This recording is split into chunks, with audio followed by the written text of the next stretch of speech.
the morning sunrise. In Lions Gate, 'neath the tall fir trees, on your face feel the ocean breeze. Feel the magic that's in the air. In Lions Gate, the fair. Connecting to cloud server. Recording has now started. Okay, that's my cue, right? That's okay. Your cue. Welcome to Lion's Den. Before I introduce our speaker tonight, I would like to announce amazing new artwork that we have for the Lion's Den, which we will be unveiling soon. It is created by the oh so talented Amy Dolphin. Keep an eye out for it. So for tonight, please help me in welcoming Her Excellency Genevieve Choue. Did I pronounce that right? Hey, I did. Yay. She is well known in the SCA for being a champion of safety, fairness, and her dedication to making this a better game for everyone. She has been the interim chair of the Antir EDI Council, and she continues to be an active member of that group. She is also a dedicated volunteer, having served her barony as deputy scribe and co-running gate at the last Antir West War, which was a lot of fun. I want another one. She also fundraises and helps out whenever needed. She has received numerous awards for her service, including a court barony in 2019. Since the start of the pandemic, she has taught numerous classes online, including this class, which has been requested outside Antir in multiple kingdoms. She continues to support the Society EDI officer through panel discussions and other activities. Please join us in a warm welcome to this exceptional player. We are so grateful she could spend the evening helping us all make the barony a safer place to play. Now it's your turn. Wow, thank you for that welcome. Whoever wrote that reminded me of some things that I need to put on my resume, but more importantly, as you were reading it, I was like, did I do that? Wow, that's kind of cool. So my name is Genevieve Choue. I have been doing this class for quite some time now. In my mundane life, I am also an EDI liaison for a large company. So I do this type of work, both for the people we serve and the staff within my organization. So this really is my passion, not just in the SCA, but outside of the SCA as well. It's also something that I just want to be involved in for life. I find that doing equity, diversity, inclusion work is really important, especially in the wake of so many changes that the world has seen. It's really important to be involved as much as possible, whether it's taking a class, whether it's giving a class.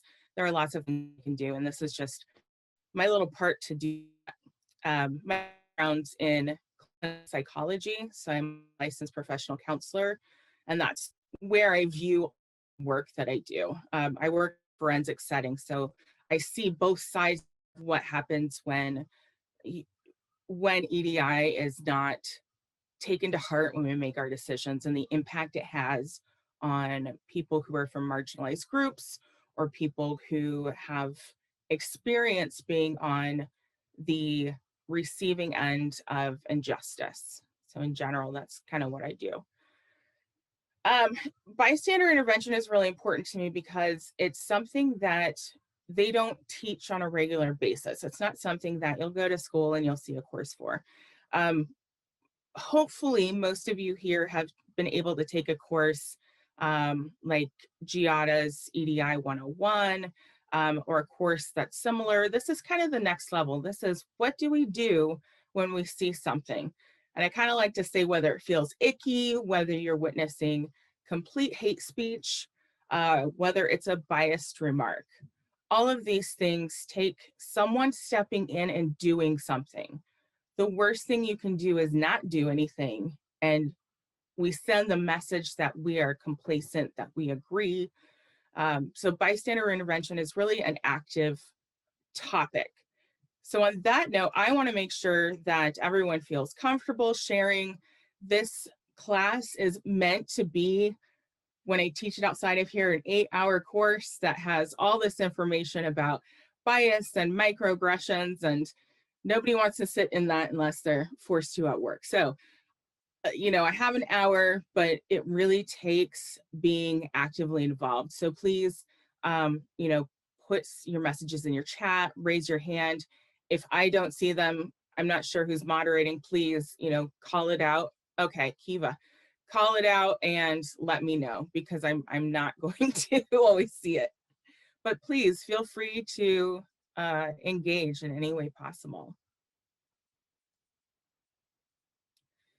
So the bystander effect is what starts with understanding bystander intervention. So it's really that people are less likely to help another person if there are others present. So we see people around us, much like children learn, we see people react around us and we tend to react in a similar manner. Bystander intervention is meant to break that cycle. And there are many reasons why people don't jump in and interact right away. And we do these classes so you can have the information, the tools you need, and practice. I mean, it's really about practicing how you're going to jump into these situations. But the bystander effect, it's also known as bystander apathy, is also one of the strongest effects in social psychology. So this has been studied since, some very unfortunate incidences in some cities where people did nothing. That's why, you often hear the phrase, yell fire, to get other people to act and engage. But this is really the root, is that if there are people around, you're less likely to interact.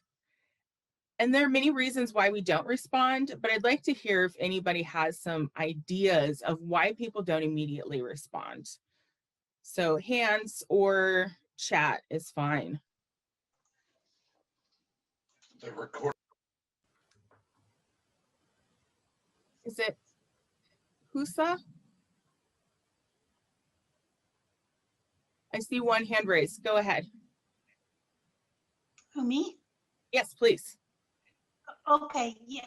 We had somebody who'd been there a long time, and I was new, and he was quite racist and sexist, and I didn't know what to do. I didn't know what channels to go through because everyone seemed to be okay with it because he'd been doing it for years. Absolutely. That is huge. And I want to talk about patterns of behavior later, but things just kind of roll over and we say, well, it's been going on for a long time, right? And nobody does anything. Kiva? A couple of people have posted fear of retribution, and it's somebody else's responsibility. Absolutely. Eric? They're recording it on their phone. Social media.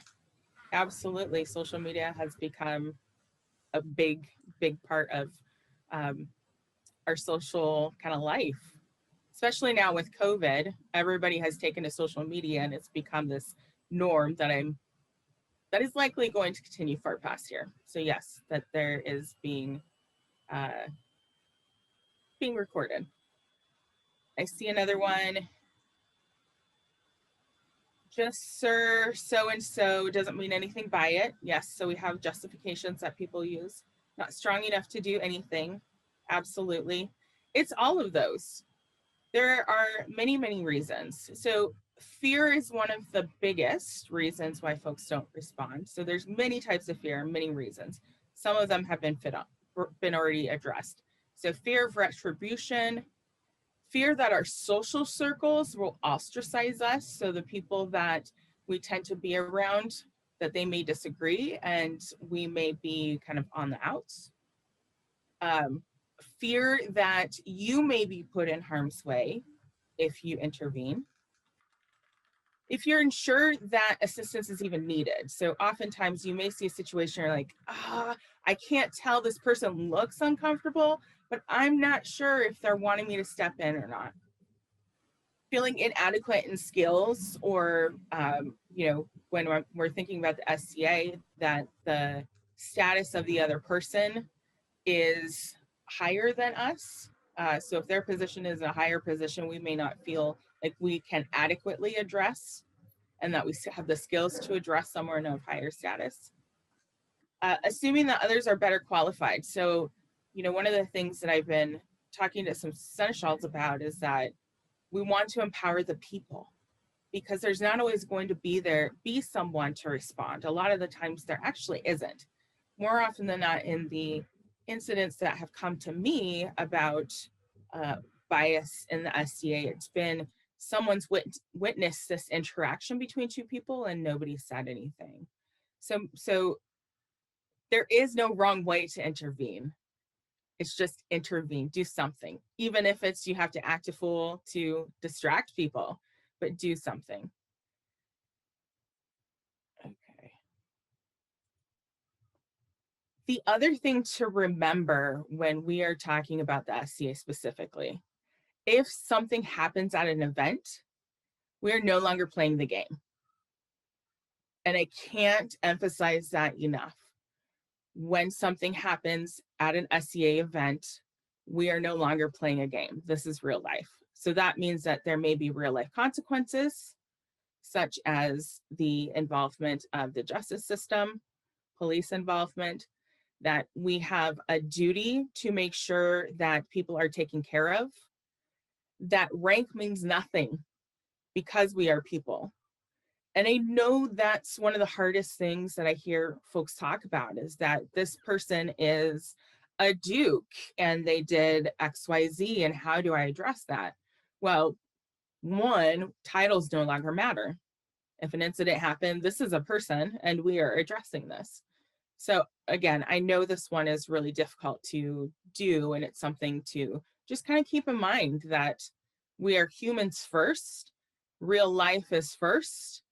And while the SCA is totally fun, and for some, may be very intertwined in your life, it's still a game. And your safety, your immediacy is priority. So how do we respond? First, you have to notice something's happening. So noticing that there may be a person who's standing and is uncomfortable with what's happening. Their arms are maybe crossed and they're kind of leaning back. Noticing is the first thing, right? So you have what I call the actor is the person who is doing the behavior. The target is the person receiving the behavior. So you may see behavior from either the target or the actor that says, something's not quite right. You need to interpret the situation as needing an intervention. And again, that can be difficult. You need to decide that you are going to do something. That is the hardest part of the entire thing. Once you make that decision to do something, something is better than nothing. But making that decision to intervene, and that decision that something is not right, I'm going to insert myself now into this situation that I may not have been involved in the first place, is really important and can be really difficult to do at the same time. We're going to talk about the 4Ds. There are 6 that kind of are the general rule that I teach, but there are 4 main interventions, and they're just tools. Some of these are things you're already doing that you've done before. It's just putting a nice little package to help remind people of these 4Ds, these 4 interventions. It's just an easy way to remember them. And then do something. Again, safety, physical safety is the #1 goal. Health, well-being, #1 goal. The second really is education and awareness if possible, and that's for any parties involved. We'll talk a little bit about intent and impact, but we really want to make sure that safety is first and is priority. And oftentimes that means making the target the priority. And then in those situations, in order not to escalate a situation, you really need to go in with a calm voice. It can be really difficult when you're seeing this thing happen. Even if you're yelling, hey, stop it.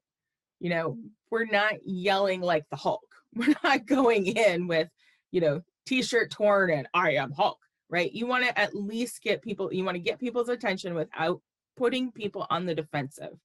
And so using a calm but firm voice is often the first way to get people to engage. So intent and impact. What I generally say is the first time I notice a behavior, I assume that the person may have had good impact, unless it's hate speech, right? That doesn't get a pass. But for things like bias, I'm going to assume that they have good intentions, they are uneducated or ignorant to the realities of the world, and also acknowledge impact.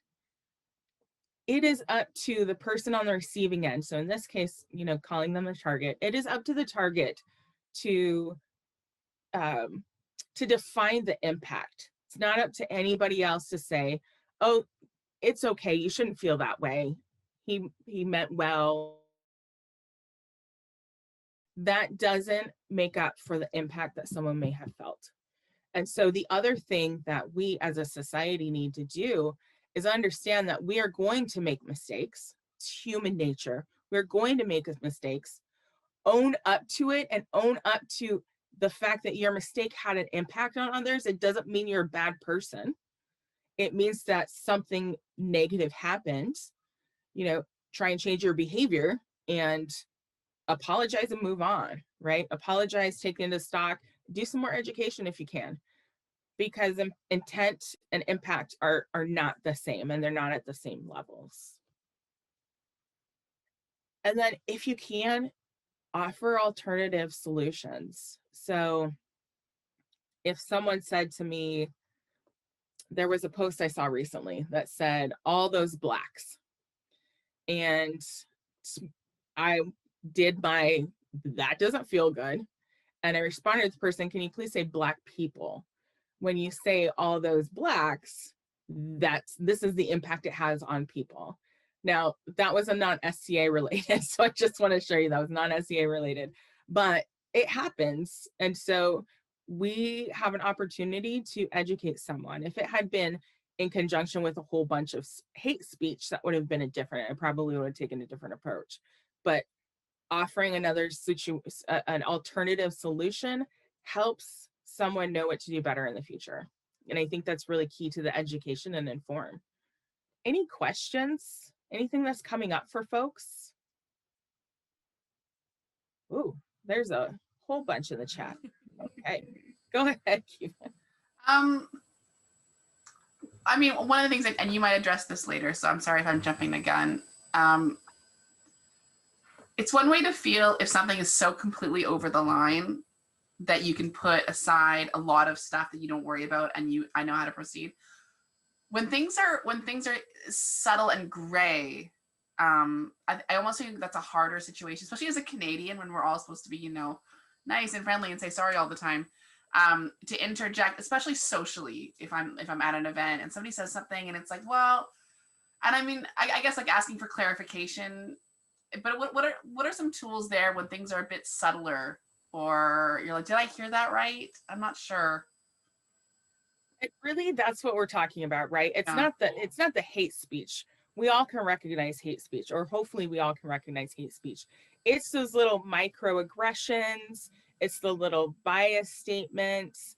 So my best, the way that I tell people to best approach these is to go in and do something. Again, doing something is more important. So whether it's, hey, I just heard this as I was passing by, did you mean something else? Or doing something and then talking to the target later. So maybe it wasn't a situation that needed someone to be involved in, and you made that decision. You can always go back to the person and be like, I felt at the time that this needed an intervention because it seemed like my icky, it seemed like my, it raised some red flags. Was that okay? Was that appropriate? Right? So it's really looking at doing something, saying something. And there are some brilliant ways to intervene in situations that you're not sure about or that seem minor, but we have to remember that, for people from marginalized groups, a microaggression may be, let's call it a mosquito bite. There's a great video that explains this, but Microaggression is a mosquito bite. One mosquito bite may not feel that bad, but when you add mosquito bite on top of mosquito bite on top of mosquito bite, they start to add up. And so even if it seems like something small, you can still approach it. I see a hand raised. Hello. So my question is, what was I thinking again? Right. So I'm an autistic person. So I understand the marginalized groups and stuff like that. But coming from my own experience, it's hard for me to read body language. And, you know, everything that comes with social stuff is very hard. So what is a way that I, as a bystander, if I was to see something, how am I supposed to tell that apart from not knowing what I don't know? And sometimes it could be said in a certain tone, I overreact, and then, yeah. So I'm just wondering, like, I don't know if that makes sense. No, it absolutely does. Situations are hard to read. You know, the first thing that I try and do in those is read body language, but body language is not always accurate. I know because I'm an introvert. I'm very introverted. And so talking to people makes me feel awkward, and I tend to have really uncomfortable body language, even if I love the person dearly, right? So it's not always accurate. The worst, you know, the worst thing is someone coming back and saying, hey, that wasn't necessary. You know, I'm hoping that people are having these conversations anyways, because the more we talk about them, the more they will become more clear. Mm-hmm. But my, you know, again, I'm a do something. And if you were, you know, if you entered in the situation inappropriately, then talk to them afterwards. The other thing you can do, grab a second person if you're not sure, right? Put your heads together. Be like, hey, I'm seeing this. Can you come with me? That's also completely appropriate. And one of the 4 Ds, which is grab someone to help. So Okay. in general, I'd say just go ahead and do it. You know, if you're not sure, have that conversation afterwards. Hopefully the person is not a complete rude person who says something to you later. Hopefully they'll say, yeah, I understand how it could have looked that way. It wasn't quite, but you know, those are conversations to have. It's difficult. That's why we teach this class. All right. It's absolutely difficult. Mm-hmm. So I'm seeing some other comments. As a woman, people are told don't make waves socially, and that's, you know, that goes the same in the SCA for people who are not peers, right?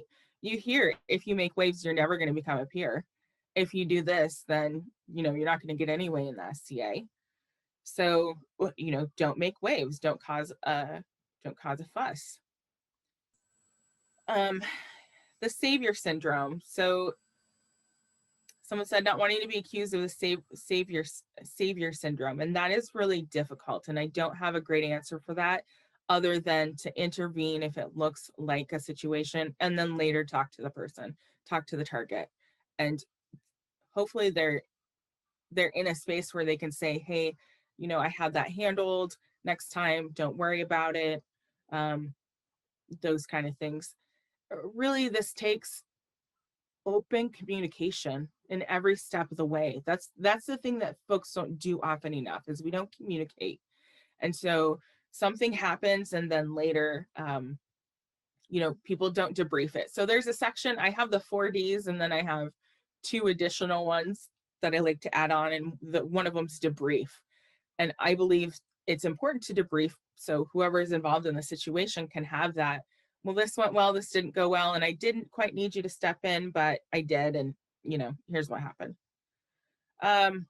Someone made the comment, education only works with listening ears. Absolutely. Not all the 4 Ds are going to be have the end result as education and awareness, because there is only so much we can do, and that's okay. We can still try and do it, and hopefully people hear it over. So 2 things that we want to happen is we say something enough that people hear it and people start to do it themselves, or we make things so uncomfortable for the people who don't uphold our values that they self-select out. They choose to leave the society. Because the reality is, if we have all these values and we want to make them happen, and these are the things that we espouse as a society, people will self-select out if they don't feel, if they believe that those are not their own values as well. So there's a couple different ways to do that. This is perfect. Better to have your foot in your mouth than the horror of knowing you could have stopped a bad situation. Absolutely. Absolutely. Okay. I like the comments. We'll keep going over them. Absolutely. Y'all are a great bunch. All right, let's get into the 4 Ds. So the 4 specific interventions are direct, distract, delay, and delegate. Now you can find most of this information on, of course, now I forgot the link. I'll let you know in the end, but you can find this information out there. It's really easy to find. So the 4: direct, distract, delegate, delay.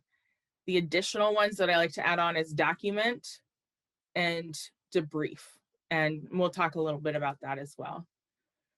So direct is really like you're seeing this situation happen, you are directly stepping in. So there are some times where you might see that safety is not being followed and we have to step in, right?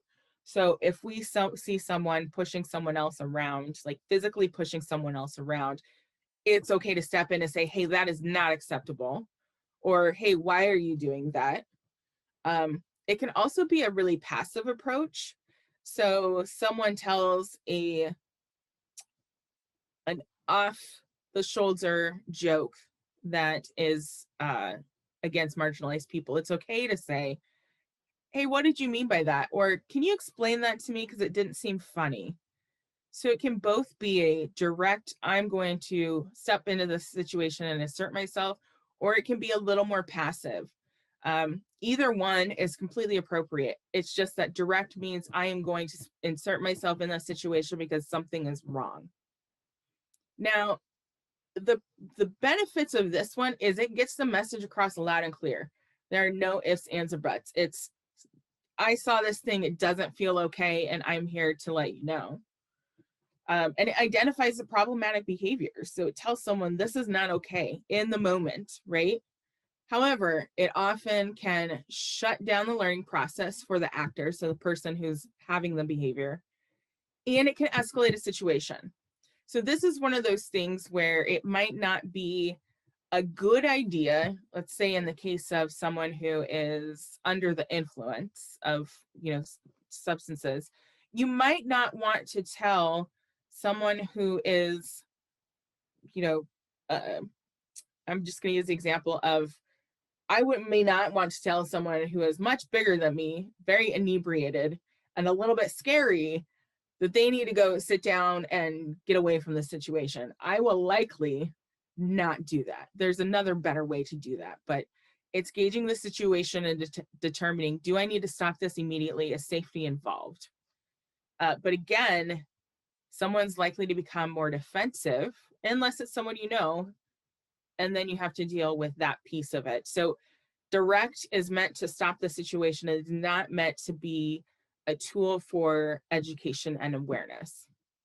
Now, distract, speaking of that inebriated person, distract is a great way to, it's kind of a passive aggressive. So with that drunk person, I might go, hey, did you see there's a campfire over there? Or, hey, I have some gummy bears at my tent. Do you want some?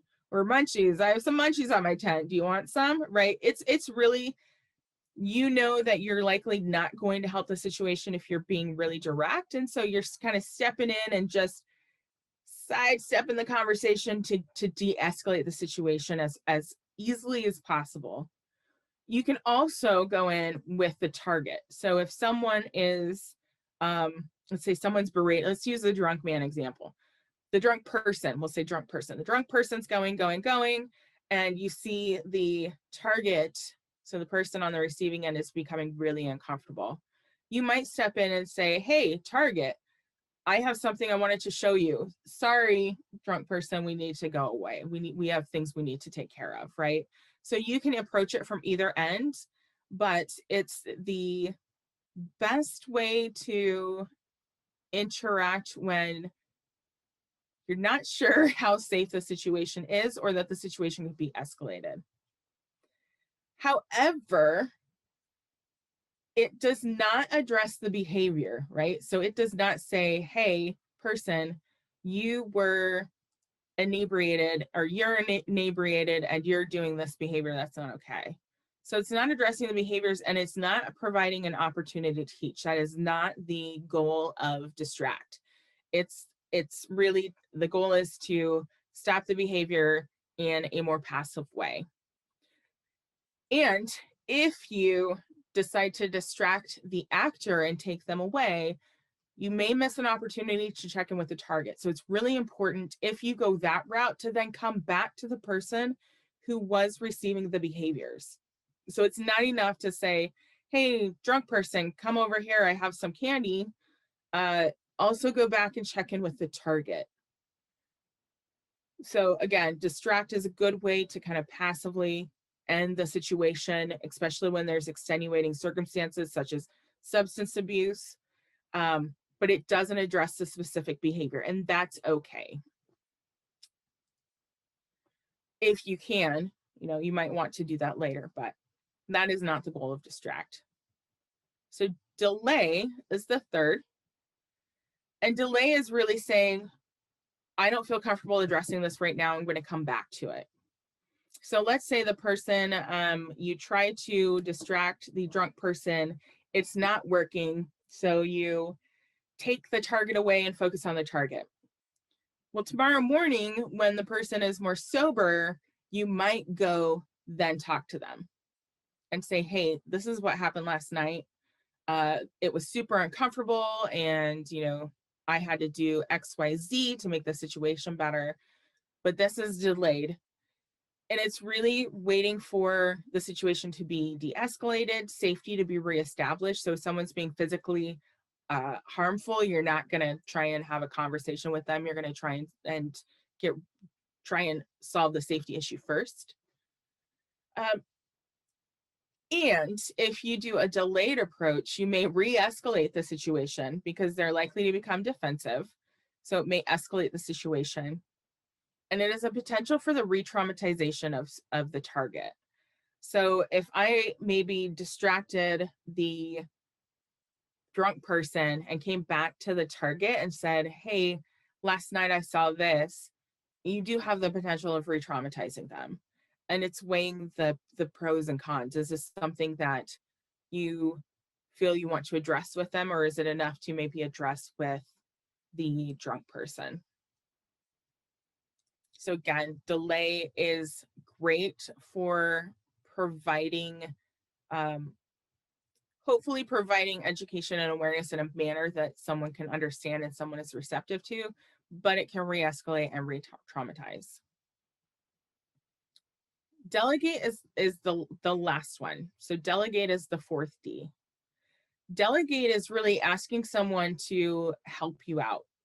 So it's either asking someone to maybe be your second. The way it's most often used is to say, I, for whatever reason, cannot intervene in this situation, so I'm going to ask someone to do it on my behalf. So it could look like, I don't know the drunk person really well, but I do know their friend. So I'm going to talk to their friend tomorrow and see if maybe they can address it. Or you're at an event, something happens, you might go to the Seneschal, right? And say, or the event steward and say, this happened, are you able to address it?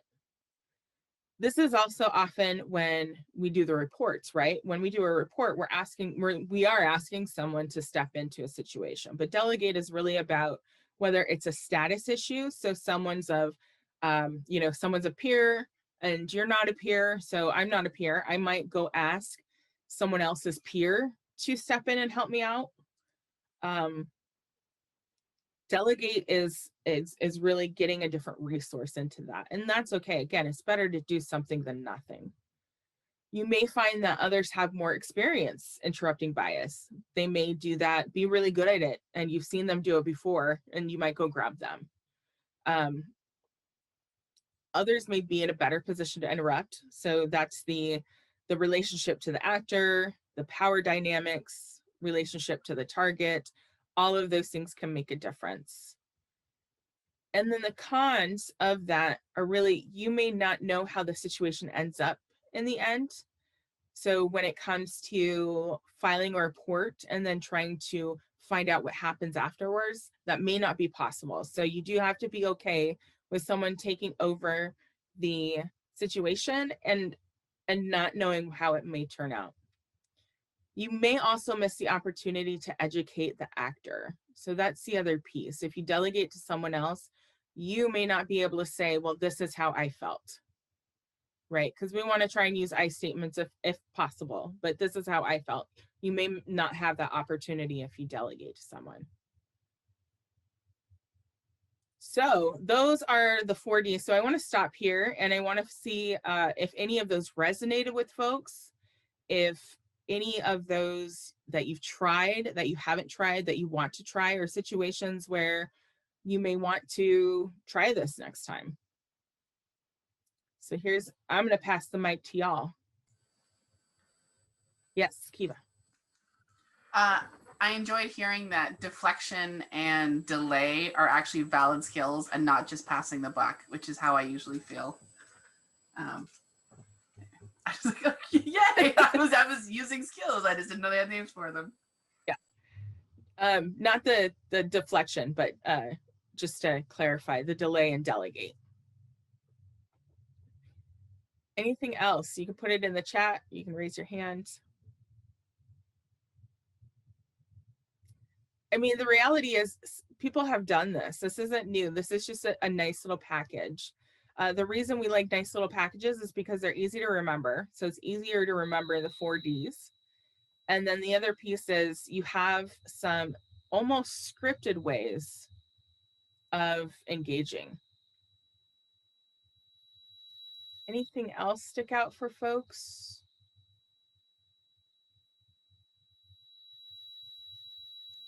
Tanique, you're muted. Or we're not hearing you if you're not muted.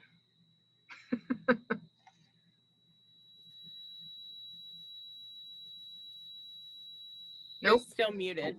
Can't hear you. no sound, just a tone.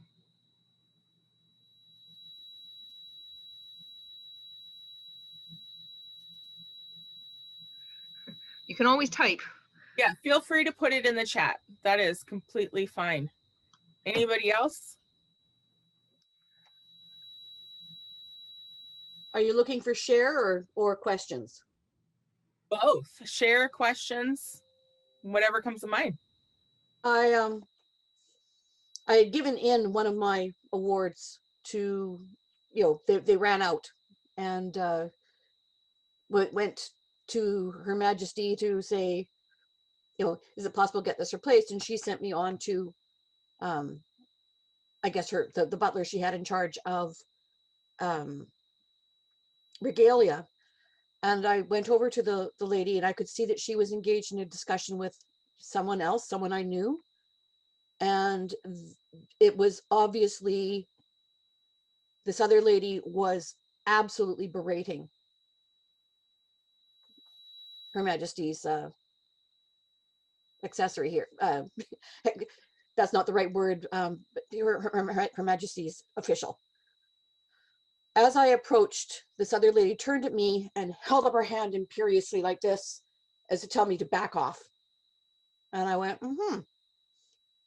So I stood out of earshot, watched the action.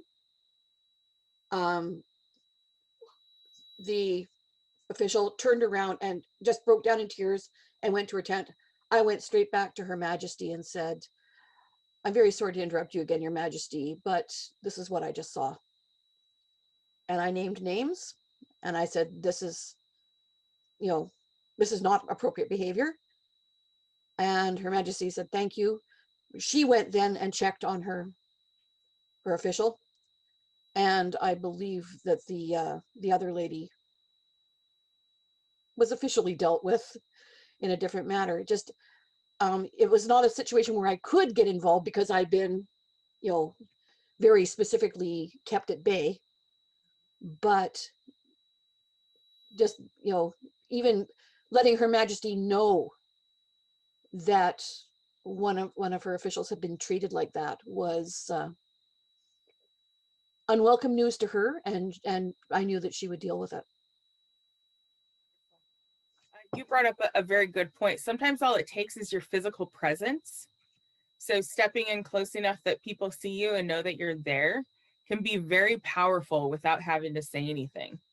Because as someone brought up earlier, you know, people are starting to record. It's kind of like saying, without pulling out your phone, it's saying, hey, I'm here, I'm watching, and putting someone on notice. So that can be effective. And it, you know, while, I mean, pretty much indirectly, that's what you did, right? Was started to go into the situation. They at least knew you were there.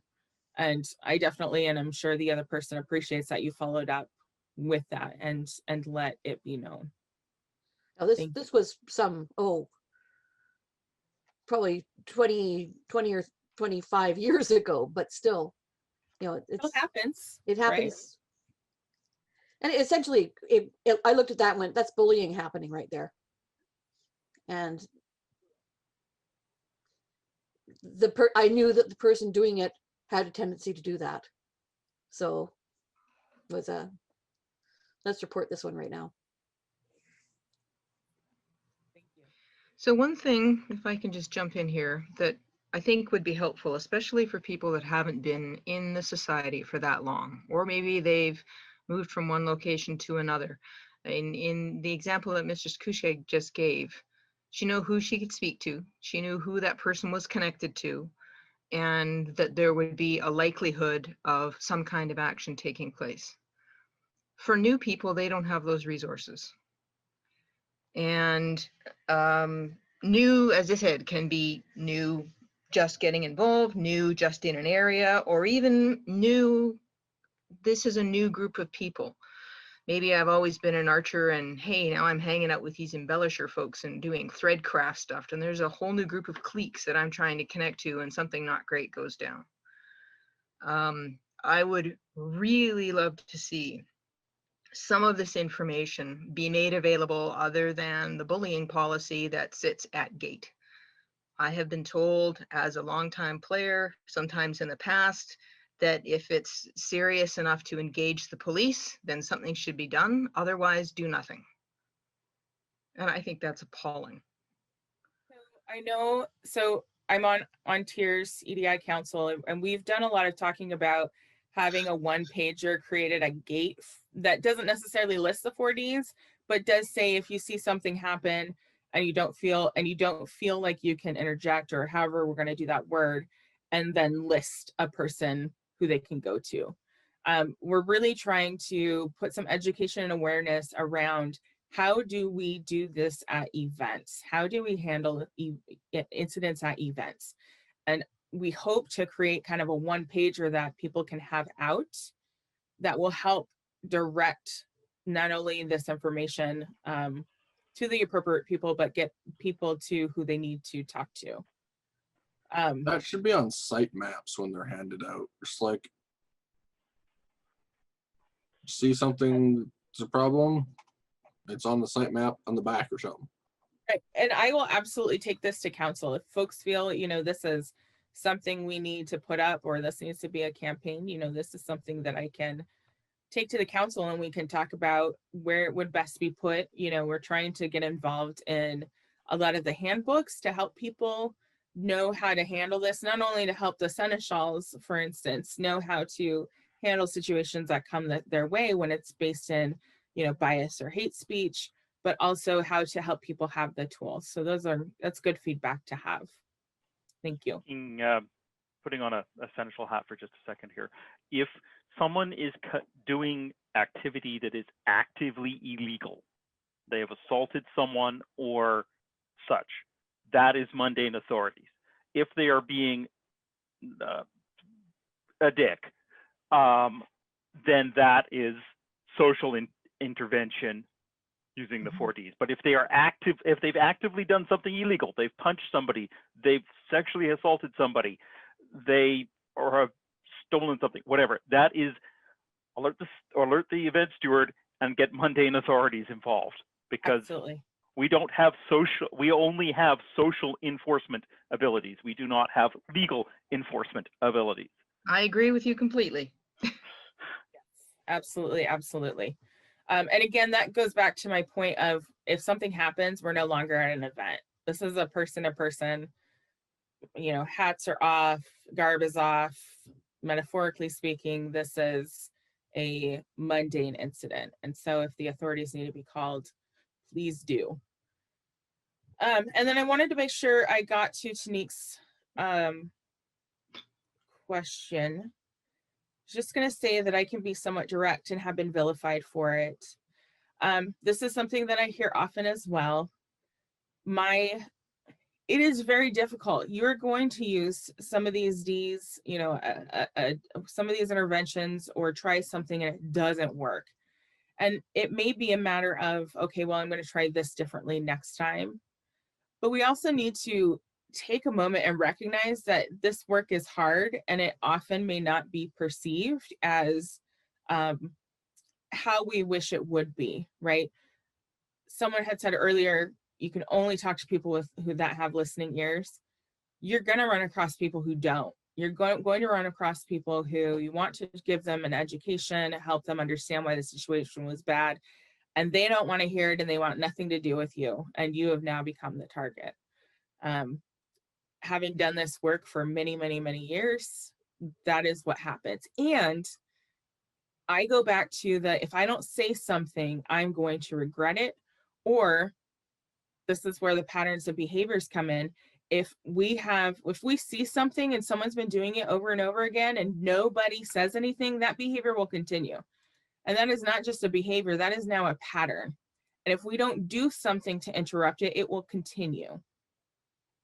So that's where it kind of comes back to if you don't say something, if you don't do something, it's going to continue. But I do understand how difficult it is. It is. And I've done it wrong in my personal life. I've done it wrong with partner, family, you know, just keep on trucking. So I do see the time's winding down. I did want to put both, just a couple little do's and don'ts. Do make sure everybody's safe. Again, number one goal is safety. Do make your presence known. So we had a good example of how to do that in a way that people know that you're there. You can take cues from the target, but that's not always effective. So you do what you can. Use I statements. Again, if you're saying this is how I felt, that is much more effective than this is how you made me feel. Don't escalate the situation. So try and avoid things that you know are going to make the situation worse. And again, don't do nothing, because silence is agreement. That is, yes. Sorry, you have exactly as much time as you need. There's no time limit. I have to go to bed about 10:30. So if you need another hour, go nuts. Oh, no, I thought I had an hour. I usually do this presentation in an hour, try to keep it short and sweet. So that's really what I have. What I can do is go over some situations if folks want to hear about some things I've done that have been really awful. And that would be helpful. Okay, some that I've done that absolutely have been. Well, okay.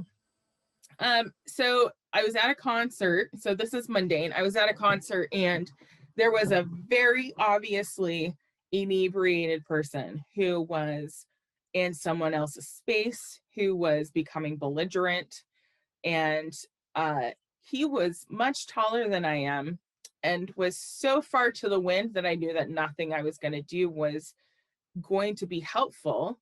But people were really uncomfortable. He knocked down a kid who was standing behind him. So at this point, I knew something had to be done. And when I turned around to go get security, because that was my decision, I was like, this is not for me. I'm not getting paid to get my face, hit. I don't want to fist the face. that's when I decided that I would get some security, and they were actually on their way there. So it worked out well. That was not something that I wanted to assert myself in. You know, I can imagine that if someone had decided to step in, that it would have gotten worse. It would have escalated the situation. There was, at the same concert, a person who was dancing around who really seemed to be into the music, and was not paying attention to the space around them, but it was obvious it wasn't intentional. This person was just having a good old time. I mean, the music was Journey, so who wouldn't? I was totally having fun, but this person was having fun as well, not really paying attention to where they were. And someone got bumped into, and she looked very uncomfortable. She was with another of her friends, and they both looked really uncomfortable and scared. And I recognized that the person was, he had developmental disabilities. And because I've worked with developmental disabilities before, recognized that this was nothing menacing. He just needed some gentle redirection. And it was more of I went over to him, did a little dance with him, helped him feel safe. And then I literally turned him in a circle and kind of gave him the, hey, go have fun now. It was no need to say anything. There was no need to redirect the behavior. It was a very kind of passive way to say, hey, I know you're having fun. We're all having fun. Let's continue to have fun safely. It helped the women feel safe. Again, it wasn't malicious, so I didn't feel that going in and trying to educate someone was necessary. And it was very effective because my partner was getting very upset and didn't see that I was assessing the situation, and I handled it in a way that it was perfect. It turned out really well. So SCA, at the last Ontario West War that I attended, when I was running Gate, I took a break to use the Biffy, and when I walked in there, there was a swastika that was carved in the Biffy. It was not there earlier because I used the Biffy closest to my my setup and my area, so I knew it wasn't there before. I chose not to say anything. We were getting ready to go to court, and I was really upset because we went back to camp, and my partner said something like to our group, did y'all see that there's a swastika in the bathroom? And people were like, oh yeah, I saw that earlier, but nobody said anything. And so here I am feeling like it's going to be made into a big deal. I chose not to say anything, told folks later about it, but it didn't get, by my choice not to say anything, it didn't, and I asked my partner not to say anything, it didn't get addressed to the masses. And it actually didn't come out until later on Facebook. So would I do something differently? Probably.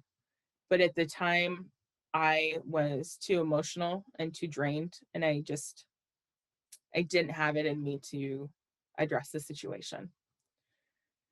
So I would go back and do something differently. The last one I have is I was on someone's Facebook page. They were talking about completely non-SCA related, but with SCA related, with SCA people. Someone was talking about the removal of the Confederate statues that were happening. And someone was arguing against that and said, well, why can't we make the slaves look more dignified, have a dignified slave standing there? And I can't tell you what I went other than, what? Obviously I had quite a large reaction, I'm not gonna lie, and did say something on the page, and was really like, do you think enslaved people can feel dignified, and a couple other things. And the person didn't understand, but what happened then is people I know and people who I consider allies stepped in and started saying something, because this was not a person that I'm friends with. This is not a person I know. They just said it on a friend's page, and other people stepped in. And I'm fortunate that I have allies who then later contacted me and said, I'm sorry, I didn't see this happening on my page, or I would have addressed it. So yes, I decided to, almost in a passive aggressive way, I'm not gonna lie, I was pretty emotional at that, address it. And I mean, for all intents and purposes, it worked. So anyone have? Yeah, I have a scenario that I actually have it in the wake of Trimgate. Whoever is familiar with what happened at Trimgate. So just a very, obviously this thing, choices were made in a different kingdom. Those choices were exploding on the Sunday of that event, while this was in Caid, and the Majesties of Caid were driving home, so nobody could reach them. And it was exploding. And we had people sort of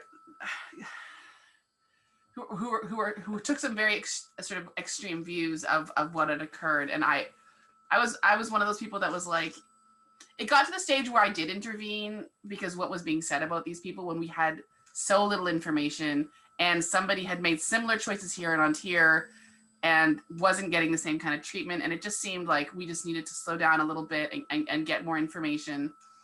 And my choice to step in, and my choice to be like, because there was some really extreme language being thrown around. And by stepping in, I got it directed at me that I was called a Nazi, what was I called? A Nazi apologist, which I didn't even know what a Nazi apologist was. So I had to Google it later, and I was like, I don't really think that's what I was doing. But it didn't feel very great being called that, I have to be honest. I don't really know what my point is, except maybe what is some of your advice in terms of intervening on a social media situation? I know sometimes stepping in when people are upset or venting, especially if that person's from a marginalized group, and if you take the tact of, slow down, let's get all the facts, that is used as a way to silence people and suppress thought. And I don't want to go that route, but I don't know. What maybe just some comments on how to step in social media in terms of bystander intervention. Thank you. I was going to say I have some thoughts, but I'd like to hear from other folks if they have some ways that's worked for them. So I had a similar situation happen just like the other week, actually, after things happened in the States on that one particular Wednesday. I posted a message of support on my Facebook for marginalized communities. I said F Nazis, basically. That blew up, not the right way, and I ended up having to apologize to a bunch of people for someone's behavior, which then blew up even more. Not fun. This was an SCA person doing it to SCA people and other people on my friends list. Yeah, it was bad. But and I kind of did the same thing where I was like, I didn't say anything because I don't want the thing to blow up even more. But I said stuff after, and I decided I'm not gonna leave that post up. Yeah, not sure if that touches on that correctly, but that's kind of what happened. And Yeah. I feel kind of the same. I don't know. Yes. What I can say is that if there is a heated moment and it's on social media, all you're going to do at the time is make a more heated moment. There really aren't. So, and I am guilty of this as well, where I'm like, I can't, as I just shared, right? Dignified slave. It's hard to read when it's good to step in. People's emotions are really, really high. So this is one of those situations where I would say you don't want to do anything to escalate the situation more, because we are talking a little bit about safety, right? So you may have marginalized people or other people in there who are being impacted by whatever's happening. And it might be best to either do something, pull a person aside, so maybe have a chat or a phone conversation with a person on the side who may be largely involved in the situation, or to send them a private message. It's helpful when people can save face. So even though we don't want, if someone's calling me a Nazi sympathizer, right, I'm going to have a reaction. And calling them out in the middle of a social media group where people are going back and forth is not going to be productive. It can feel good at the time. I'm not going to lie on that end either. Like, it can feel like this is what I need to do. I have found more often than not, when I've interjected in situations like that, then I've then later had to contact the person and be like, look, I'm sorry that I drug you through the mud. And here's why what you said is really super offensive and you should never say that again, right? So helping people save face is very, very beneficial. And the less defensive people are, the more they're going to be willing to have those conversations, right? So if we can address them in a manner that makes them feel like they can have a dialogue, we do that. Because people say things in the heat of the moment that they may not always mean. So someone may have called you a Nazi sympathizer in the heat of the moment. If you actually talk to that person, they may still say that. And in that case, unfriend and do what you need to do, because that person's not, healthy for you. Or, have those conversations. Yeah, I ended up blocking a couple people, and I just kept living my life. And I think you're totally right. I think there's times where you got to let it. You don't have to swing at every pitch, and we forget that. And it's like, I didn't need to swing at that. Yeah. Thanks. Yeah. So tempting. Yeah, so tempting. Yeah, it's so tempting. You see someone say a bunch of BS. Yeah. Right. We want to go in and be like, no, like that is ridiculous. There was something I saw the other day where one of the new conspiracy theories is that Donald Trump and Biden have now switched faces so Trump can still be president. And I can't tell you what that does. I mean, it's just, I can't even talk about it because it's just so ludicrous that people are even saying this and taking this up, but they are. And I've had to be like, you have got to be kidding me. You're literally talking about Face Off, a movie with Nicolas Cage and John Travolta. Like, this is ridiculous. This is absurd. You need to stop with the stuff. You're gonna, dig yourself into an early grave with this stupidity. And I kind of think the left, we could strategize about that, though, because I've seen that a lot. Like, Trump is secretly in charge of Biden and all this stuff. And it's like, yes, yeah, Trump wants to join the Paris Accord, and Trump wants to cut emissions and no drilling in the Arctic. Like, yeah, like if that's what it takes to get these people on board with common sense, like, sure. Well, my partner was like, well, if that's the case, then you should tell them, hey, every decision Biden makes is the decision that Trump made, so you should be happy for it. But I'm not surprised that Lindis and I are on the same page there. Yeah. Yeah.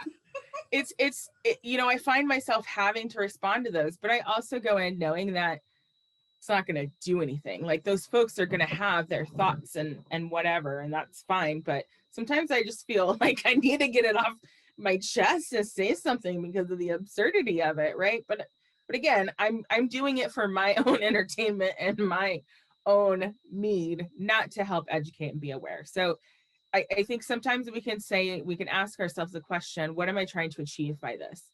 If I'm trying to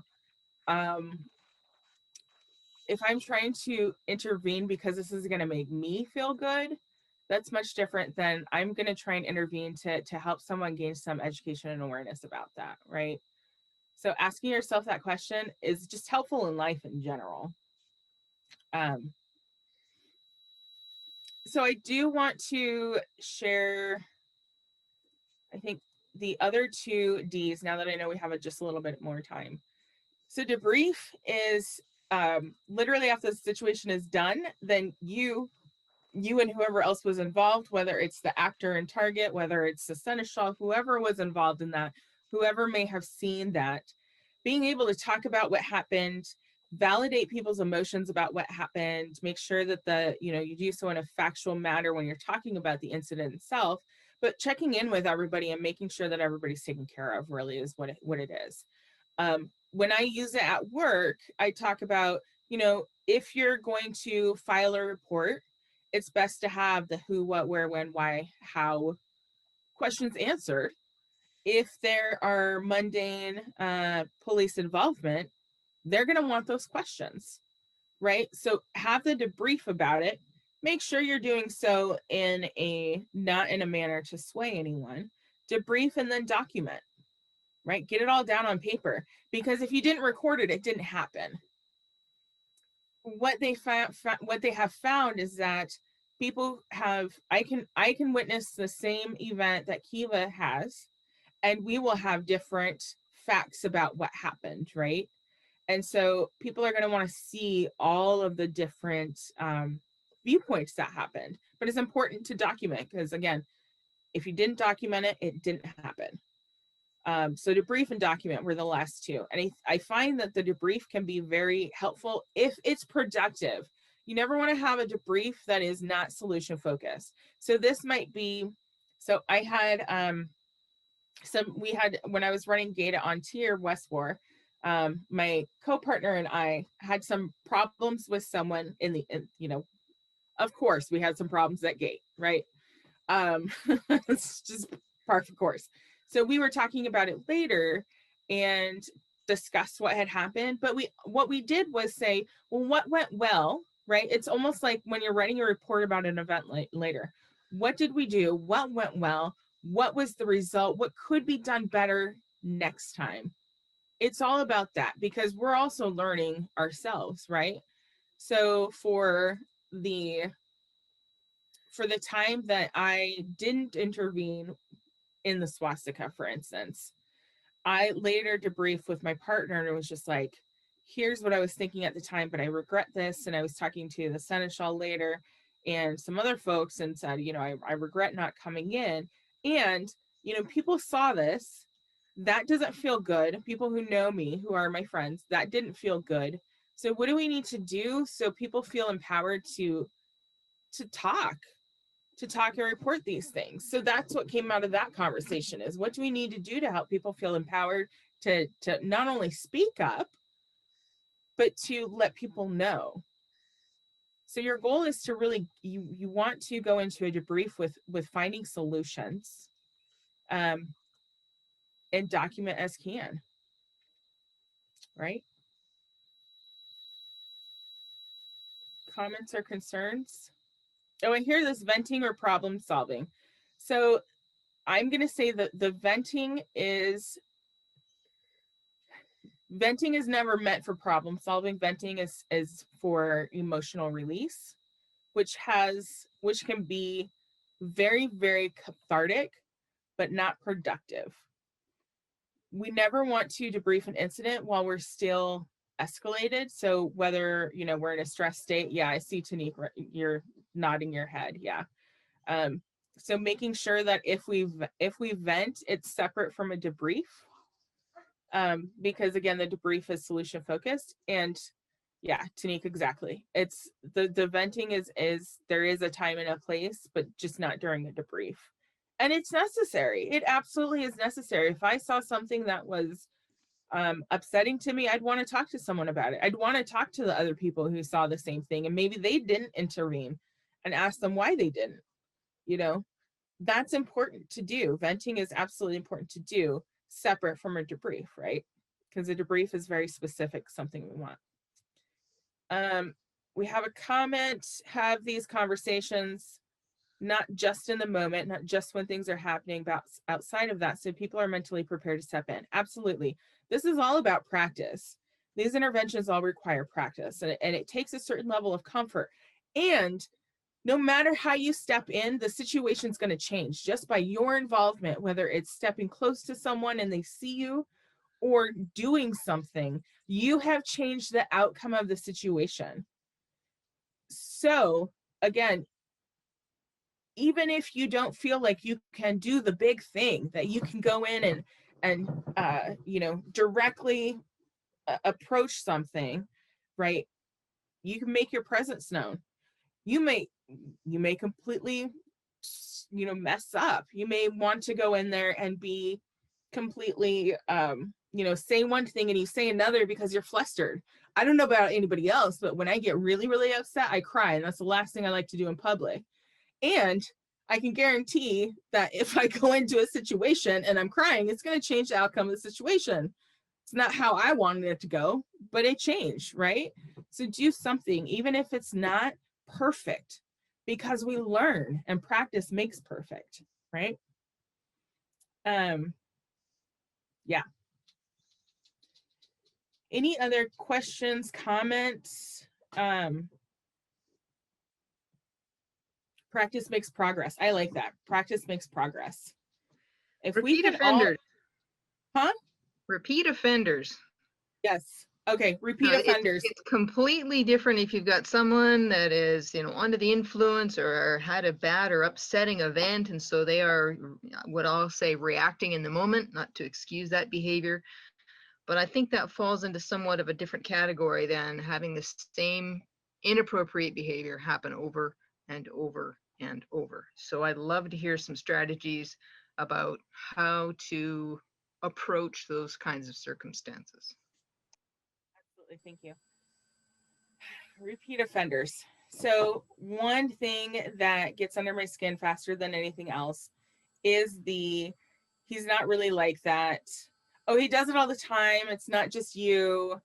Those excuses are, one, highly invalidating to someone who's been a target of the behavior. So if I'm on the receiving end, the last thing I want to hear is, oh, he does that to everyone. She does that to everyone. They do that to everyone. Because what you're telling them is this behavior, we've all learned to accept it. Just because you don't like it, it doesn't matter. Your feelings don't matter, right? That is what you are telling the target of that behavior. When I hear pattern of behavior and repeat offender, that tells me that people have not addressed the behavior. Or if it has been addressed, it's not enough people. That means as a collective, the group has decided that somehow, for whatever reason, this behavior is acceptable. In those instances, I can guarantee that, one, if people started talking about the behavior, there are more than one targets, because repeat offenders leave multiple targets in their wake. So if possible, I don't like to do this, but sometimes it's necessary. If possible, I will go seek out other targets of behavior, or if I am, say, investigating an incident, and I hear that this person does this all the time, that I will look out for other folks who have experienced this and get enough experiences out in the open that it's hard to refute. Because it's easy to refute one person. It's easy to say, well, Genevieve, you know, you're overreacting a little bit. It's harder if there are 20 people standing by me saying the same thing. It's harder for someone to say, well, you 20 people, you know, that's just one thing that only happened to you. There is no singular good way to deal with repeat offenders other than to continue to report. And by report, I mean, get an email on paper, send it to the Seneschal, send it to your B&B, make sure you have a record, convince others to do the same, even if the behavior was in the past, and gather support for this.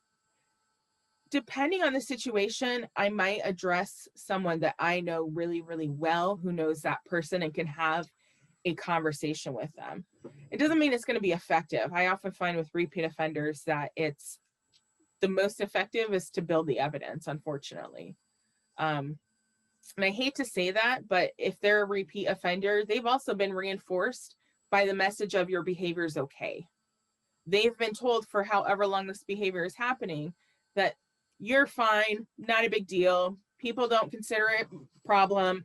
That one person that made that complaint, they're just sensitive, right? So either have someone who can really make an impression on them, or get someone, kind of build the evidence, stack the cards. Unfortunately, it happens very often, and there's no one good way to approach that.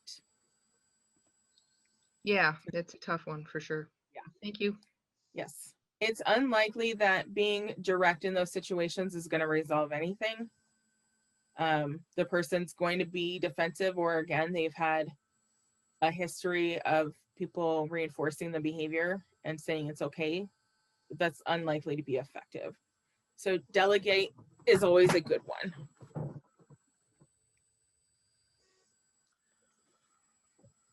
Anything else?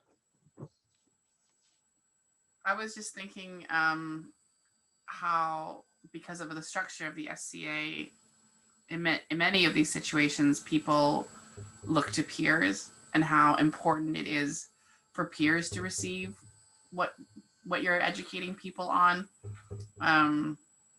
Anyway, I was just thinking that with this recording, I think I'm going to post it to some of the peerage groups and see about, hey, we need to have more tools at our disposal, because I think it's up to all of us, but I also think, especially, just to set a good example, we should be extra willing to step up to the plate and say, this is not okay, this is not acceptable, or whatever the situation is. Anyway, That's a great idea. Thank you. Brought up a point that I completely missed in the beginning, which is use your privilege. Yeah. If you have privilege in a situation, use it. Because so often people in marginalized, whatever the marginalized status is, often don't have someone who will be there at the time and give the support. Because again, people are afraid to intervene. So use your privilege, no matter what it may be. In the society, always, I've had talks with knights talking about, the society isn't going to, you all, for better or for worse, the society is designed around knights, and you could make a huge dent in the work we need to do if you stepped up and modeled how to do these things. Is it Kashag? Kashag, yes. Okay. I had another quasi intervention I did that played to SCA power position from before I was a peer. We were at a demo, and at that demo, two people got into an argument over a situation that had happened, dealing with one of the person's workshop that the other person was using, and some materials that had gone missing. And it was getting fairly heated. I was sitting with Mistress Siglinda, and the two of us looked at this, and I said, I think I need to go over and have a word about that, because that's not appropriate behavior for, obviously they have an issue to deal with, but at a demo is not a place to do it. No, definitely not. I was partway there when another gentleman, who in a lot of circles was not highly thought of, beat me to it. And one of the parties turned around and rounded on this gentleman and essentially said, you have no right to tell me what to do. And, basically, you don't have, I outrank you, therefore you can't tell me that. Yeah. And I stepped up to beside him and said, if he hadn't said anything, I was on my way to do so. This is not an appropriate thing. And he turned to me and said, well, you have the rank. And I said, no. Anyone who sees this sort of behavior that is detrimental to the society has not just the rank, but the responsibility to say something. So this is not a good place to take this argument. We are in public. We are at a demo. This is not what we want to project to the public. But by doing that, I said it to the person who was, and who is apparently, as by the way, also now a peer, but also to the other person who had the bravery to intervene before I did, to back him up and say, what you did was right. Doesn't matter whether you are a peer or whether you've only been in for 6 months. Saying something is the right thing to do. There's where, privilege can come in handy. There's where we can delegate. If there's a peer, I might go talk to, their peer if I didn't know them well. When I think of people who are on their way to peerages and have, I keep wanting to say mentors, but that's not what I'm looking for. So I'm drawing a blank right now. To go talk to their peer and say, hey, I've noticed this. The one thing that I want to make sure gets heard is that if we don't address the situation, someone can't change. And so sometimes it's having someone else who's privileged stepping in, and that's okay. I mean, younger picture. We get it done, right? If it's having to grab a peer because that person isn't listening to you because you're not a peer, sometimes that's what needs to happen. It's unfortunate, and sometimes that's what needs to happen. Absolutely. Okay, So go ahead. I was just going to say the phrase that came up before, and it's been used in other informational campaigns as well. See something, say something. Yes. I would dearly love it if if we could make, I don't know, I can't really call it a movement, a suggestion that for people that have the training, like yourself, so that it's not all being put on our peers who may not have this kind of training, for example, or our royals,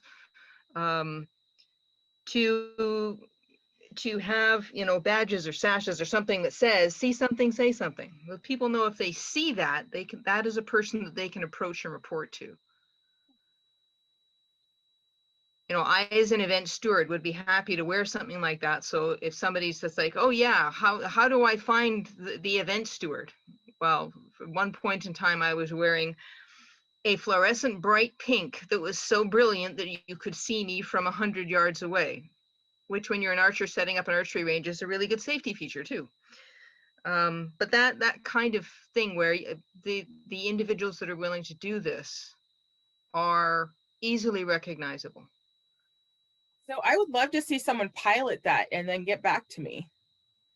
Okay, well, I guess I need to talk to our Baron and Baroness and see what their thoughts might be on it. Because I've got some pretty strong feelings. As someone that has actually stepped into been an intervener in situations that were emotional, in situations that were physical, I've broken apart assaults, and I've been involved up to the police level, although that predates my time in the SCA. So safety is a really important thing for me as a philosophy. And I would love to see ways in which we could encourage that more within the society. Yeah, I think that's a fantastic idea. I'd love to see something more than that. And I'm not sure if it's letting people know it's a safe person, but also tying in allies. So you're not just a person that someone can come to for, work intervening, but also someone who will help you if you're in marginalized communities and need some assistance. It's something to talk about. I'd love to see some folks pilot it, and then let me know if you get an increase in reporting, if you get, kind of comments, questions, concerns that are popping up. I'd love to hear that. More power to you. Okay.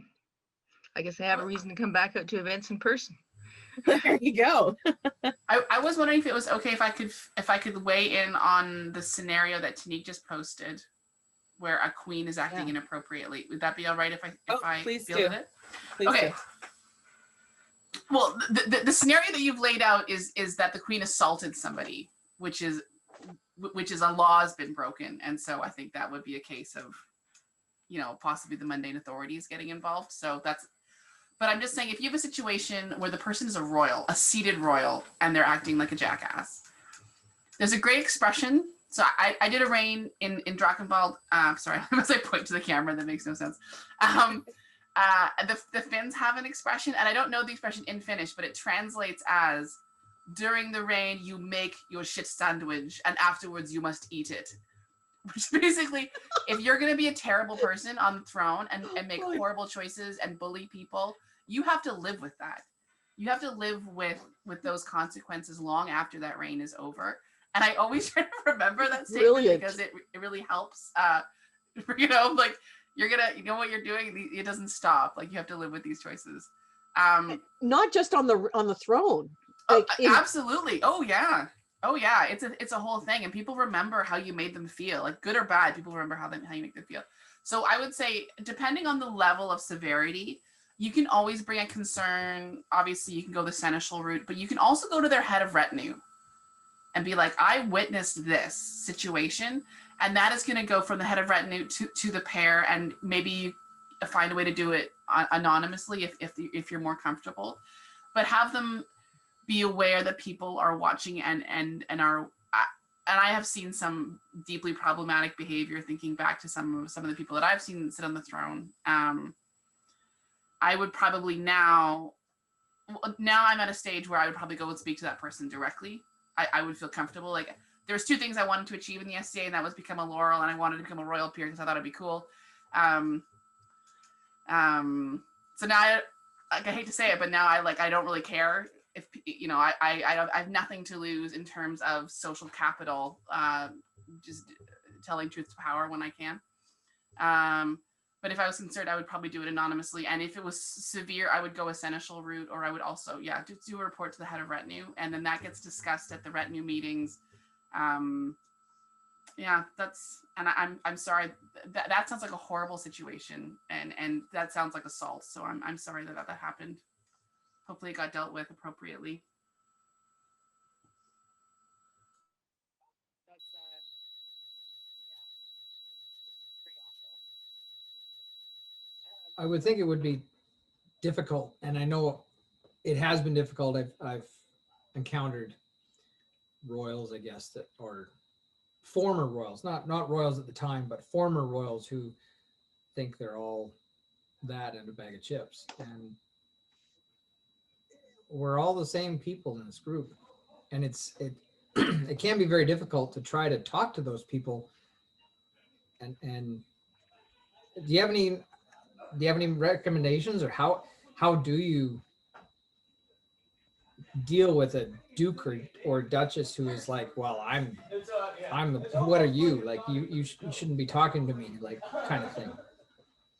I am, because of I'm not a peer. I would ask another peer. They're likely not going to listen to me anyways. And in this case, I'm going to ask someone who has more privilege than me if they can help me in addressing this. And again, sometimes that's what it takes. It's too bad that we can't all listen to each other regardless of rank, title, status. And that is the way of the world. I've had to do that before. I had,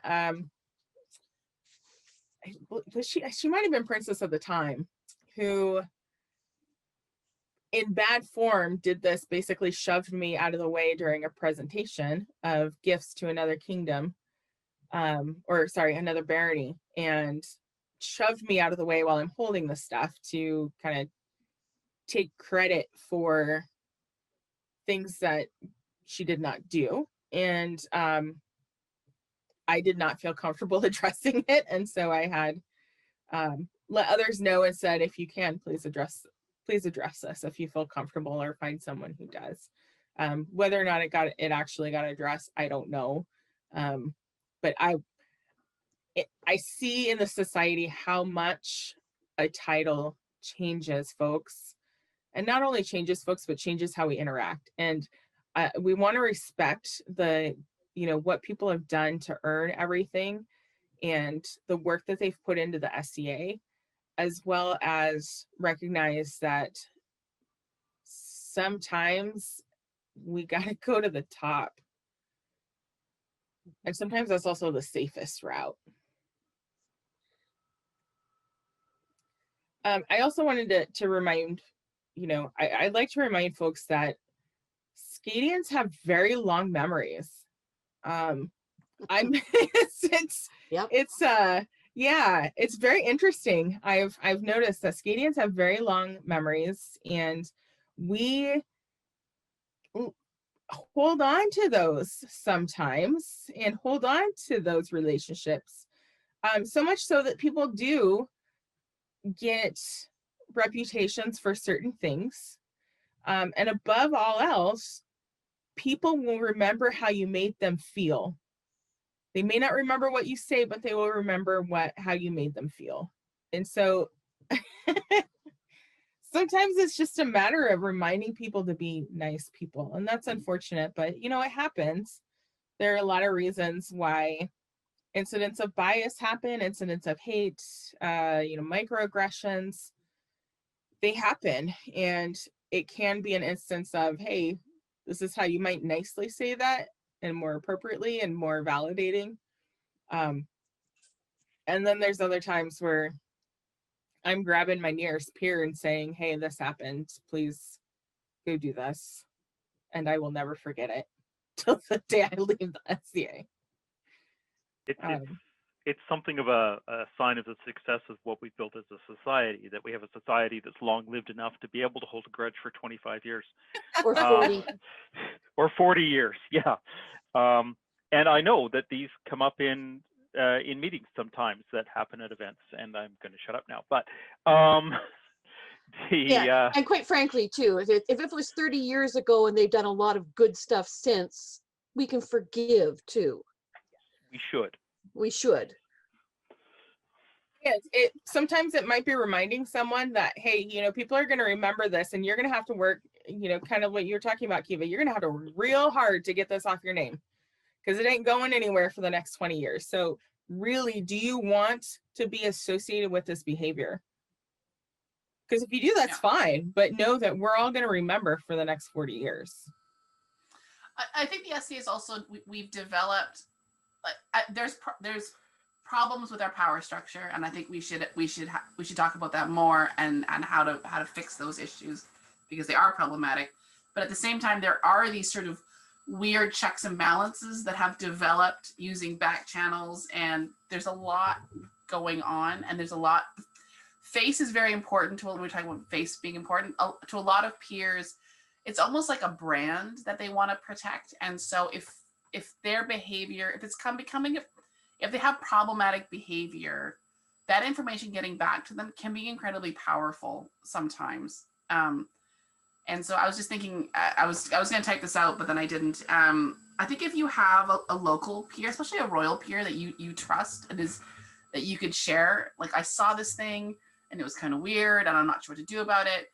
That's something that we can kind of put checks and balances in and be like, hey, just so you know, like, some of these things that you're doing, it's not okay. It's coming around, and it's reflecting poorly on you. And then, it's affecting their brand as a royal peer, is a motivating thing, because we're all shallow and stuff. So yeah, I think ultimately, if you can't say something on the day, and there's situations, I know it doesn't feel good to say something, or you're scared, or you're worried it's going to come back on you.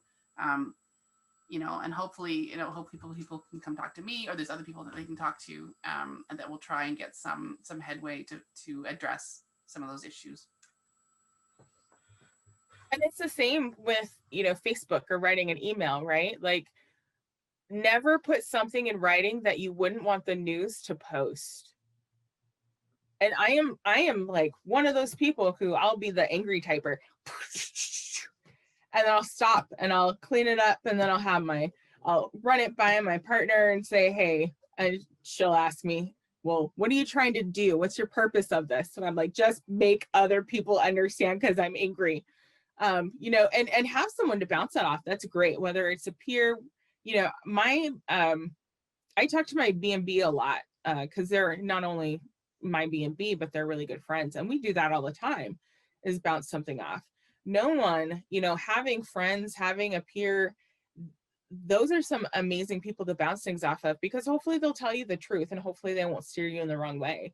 But having that listening ear who can say, oh yeah, you know, you might not want to, you know, pull them up in the middle of court and say something, maybe take them aside would be better. That can be very useful. And again, that speaks to people who are more knowledgeable, or people who have more privilege, or all of these other things, and identifying the types of relationships that are going to be helpful.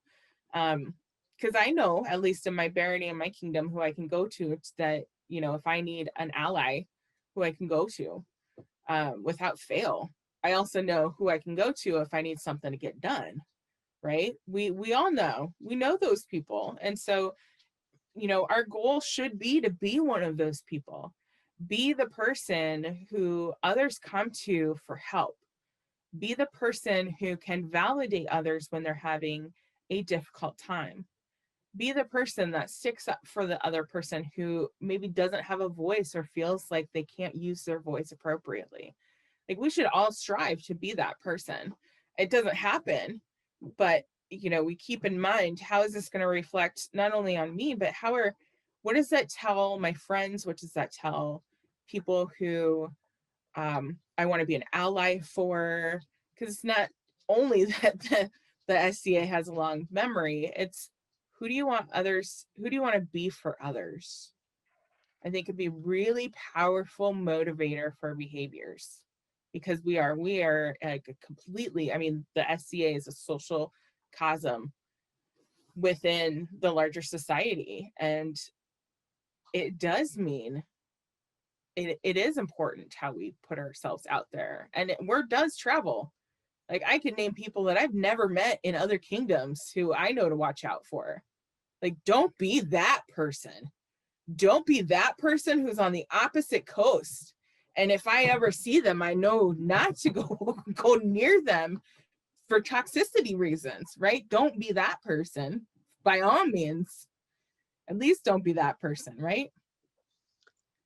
Baron Stefano said in one of his little leaflets that the thing of be like that person is not as useful unless the converse is also available. Don't be like that person. Very powerful, very powerful. All right. I think, unless folks have anything else. Genevieve, this was amazing. I'm so glad that you could take some time to talk about these things. I know these things are dear to your heart, and we really appreciate the time and effort you took to come and talk to us and run through scenarios. And it was just great. I'm so glad. I miss you, and hopefully I can see you someday. I think 12th night. The rumor is going to be 12th night, 2022. So, we'll see. We'll see. That's the rumor.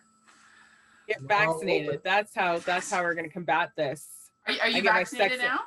I get my second one next week. Congratulations. Woo! I did see a hand. I did see one more hand. Yes. One last thing. Halbjorn? Yes. Okay. So I know it's a sensitive topic, and I'm not sure how to address it. Straightforward. Yeah. So the latest stuff that's been happening that I've been seeing all across the society and mundane life is the right-wing people and how they, like, I had an interaction with a few of those a few days ago, and that was not a good one. How do you deal with something like that? Like, especially when they could have been someone like, you may have looked up to, and that's like, oh, okay, maybe they weren't the person you thought they were. And then, Yeah, I actually, that happened to me last week. So mine was 2 weeks ago. Ish. At my organization, I am the chair of the diversity committee. So again, do this work inside and out. And we got a complaint from a member outside of our organization that someone had posted some alt-right material. And it came back to me, and it was, I feel kind of devastated because I've been working with this person for a year and a half on all things diverse, and here they are making transphobic comments. And while, you know, this has to go through the greater organization and go through the HR and civil rights complaint process, I will be having a conversation with that person and let them know, one, why I'm disinviting them to the committee, and how the behavior hurts those around them. Like phobic comments, and you know, and I hate to use, so I'm going to be addressing it with that person. What is difficult, we have to be careful with the labels that we use. That is what is getting us into trouble, right? Because we hear right and left as binary. And when we use binary terms, we tend to think about right and wrong, good or bad. And, not all Republicans are bad, even though the Republican Party has been largely associated with alt-right and white supremacy groups. But they also see the left as being the, so speaking for the states, the Black Lives Matter rioters and killers and all of these things. And really what we need to be calling out is the white supremacy and separating that from everything else, because otherwise we're not addressing the problem. What we're doing is causing millions of people to shut down and stop listening. When we know that, white supremacy is in both parties. One, it may be more visible for the right because of some of the things that are happening in the US. But when the labels are keeping us from having these conversations.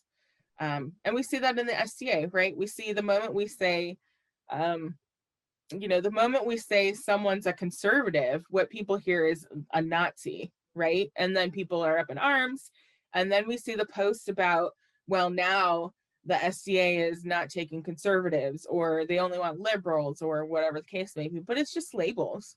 What we want to address is the hatred, the bias, right? So Yeah, it's I'm stripping not of just a labels. person. I can speak to labels, so I don't like labels being Yeah. in that community. Yeah, So they're I can harmful. understand that. Absolutely. Labels are harmful. Eric, I saw you had unmuted. Did you have something?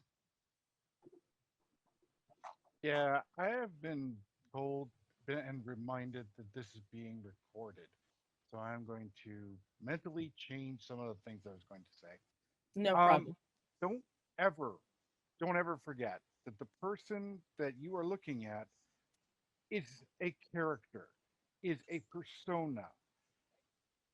If you want to be the best person you are when you're at an event and away, I was reminded, if you change who you are, personality wise, and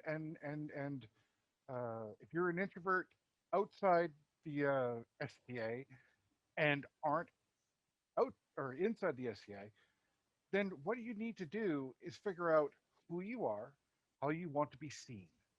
But not only that, but look at the person in front of you. If this is how they are in the society, you can better believe that it most likely is it's either the character or it's the person. And that's how you have to look at. It's not, you're looking at a persona, not the person. Step back, look around, make sure that you are always observing the people around you and how they're acting. You Right. are going to enjoy being a person who will be seen as what you are in the society, because that's who people see you as, because they don't know your mundane life unless they actually know you in real life. So remember, you are that person. It is impossible to separate our mundane selves when we walk into SCA. I mean, that just is, right? What happens in mundane life may spill over, just as what happens in my personal life may spill over to work. And we have different faces. So, right before giving this talk, I was shaking and contemplating like having a drink just to be able to get here, because I don't like public speaking. Like, it really causes a lot of anxiety.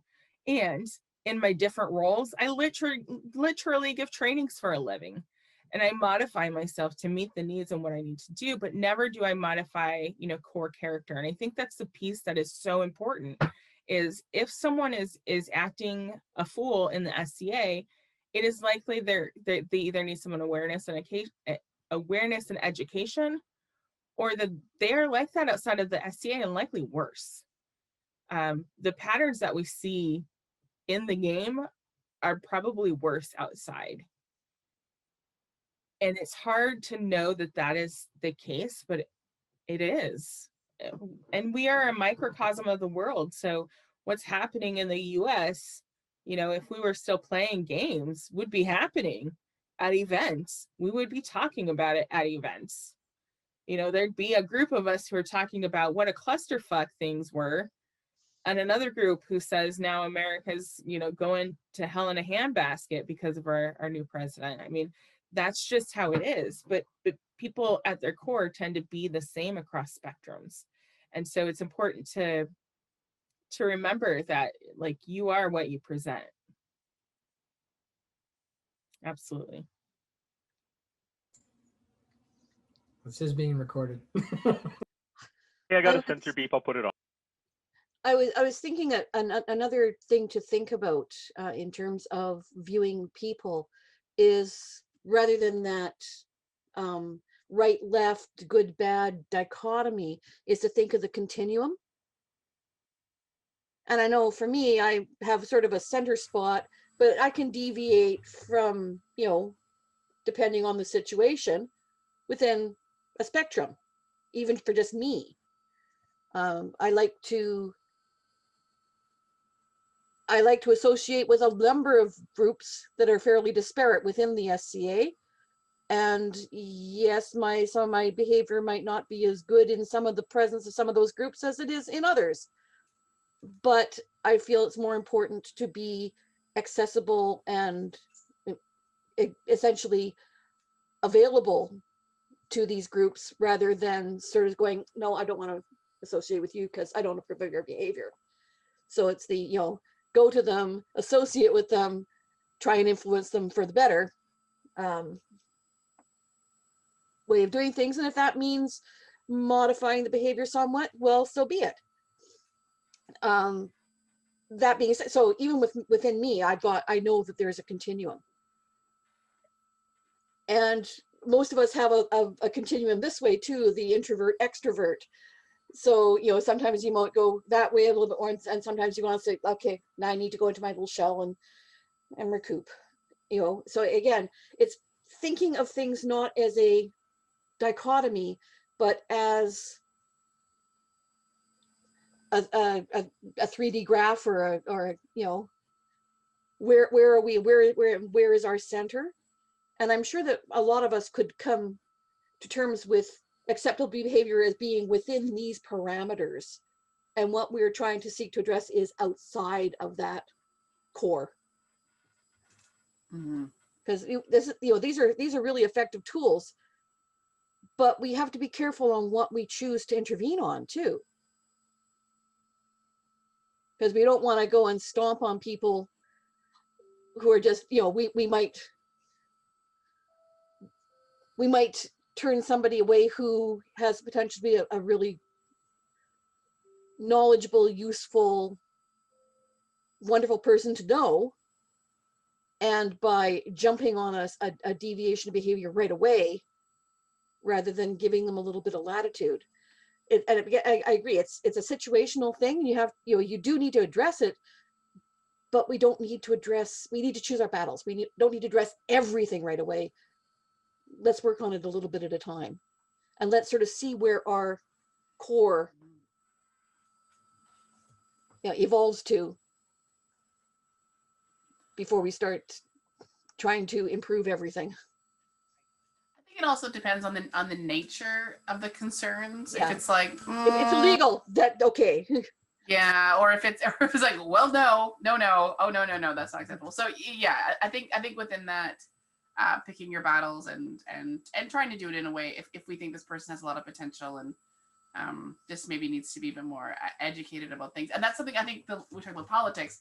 The left is terrible at. We are terrible at unifying, and we're terrible at, if you don't use this correct term that's relevant to this year because it's changed since last year, you are now the enemy. Like we need the left, of which I consider myself a part of, needs to work on how to be more flexible and more inclusive in that way, which we're oddly terrible at. I don't really know why, but yeah, I think you're right.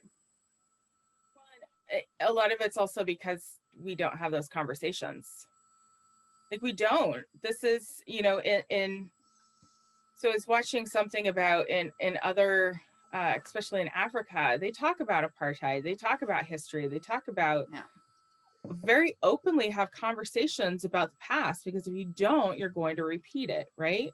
Mhm. And we tend not to have those conversations because they feel uncomfortable. But if we don't have those conversations, we can't change anything.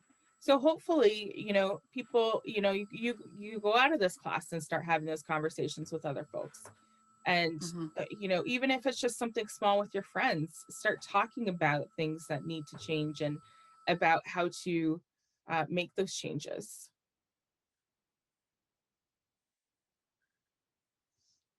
Amy? No, absolutely. Yeah. I think this has been amazing. I think thank you so much. I apologize for going off track. I did see it. I think I'll sidebar with you. I think it's been a miscommunication. Fantastic. And just this last comment from Madame Jacqueline Lefleur. Note that many acts that are significant enough to report to the authorities don't result in charges. If it's illegal, it's not black and white decision. Absolutely. And I think the last thing to say about going to the police is definitely check in with the target. Check in with the person who received the behavior, because we want to make sure that they are taken care of. But not only that, there may be other extraneous circumstances that we don't know about, and the person may not want to call the authorities right during an event. Maybe they will ask you to postpone it because they're afraid of what's going to happen. I always tell people that, I'm a mandatory reporter as a professional counselor. So there are times that when I see something, I have to report, and I will let folks know that I have to report, but how can I help you get through this? Do you want to report with me? Do you want to report first and then I'll report? There are things that we can do to make it easier, but I have to call the authorities. So I think that we need to do what is legally obligated and make sure that the target is still taken care of, because it's really difficult when something's happened to you to then have to relive it. And we know statistics about reporting. I know I don't have to rehash it here. There are our legal systems are not perfect and often is re-traumatizing to the target. So the last thing we want to do is move forward without their advice. So thank you. That was a good prompt for me to do that. Okay, I think that is finally it after 2 hours. And we shall draw a veil there. Okay. Thank you so much, Genevieve. Sorry. Tell me you were recording that, Sheree. Did you get that? Yeah. Thank you, everyone. I enjoyed this time. I really am passionate about this, and please spread this knowledge far and wide. And if you decide to take it somewhere, let me know how it goes. I'm gonna post post this when it's available, Sheree, when the YouTube link onto the onto your consorts list. I think that there's a lot of those people, I was going to say ladies, but now they're not all ladies. So all those people do a ton of work behind the scenes. And I think that this would be a great thing to get into their hands. So I would love to share that with that group if that's okay with you. Very cool. And feel free to contact me If anything comes up, you can also contact the EDI committee, who's a good resource. Mhm. Let's move forth and do good. We also have a lot of racy, awkward, uncomfortable panels coming up, dealing with some crazy stuff for March and May. So keep track of that. We're going to keep these conversations happening, keep improving the SCA for everybody. There's more coming, she says mysteriously. Yay! Yes. Thank you again. Fantastic. Thank you again. Thank you.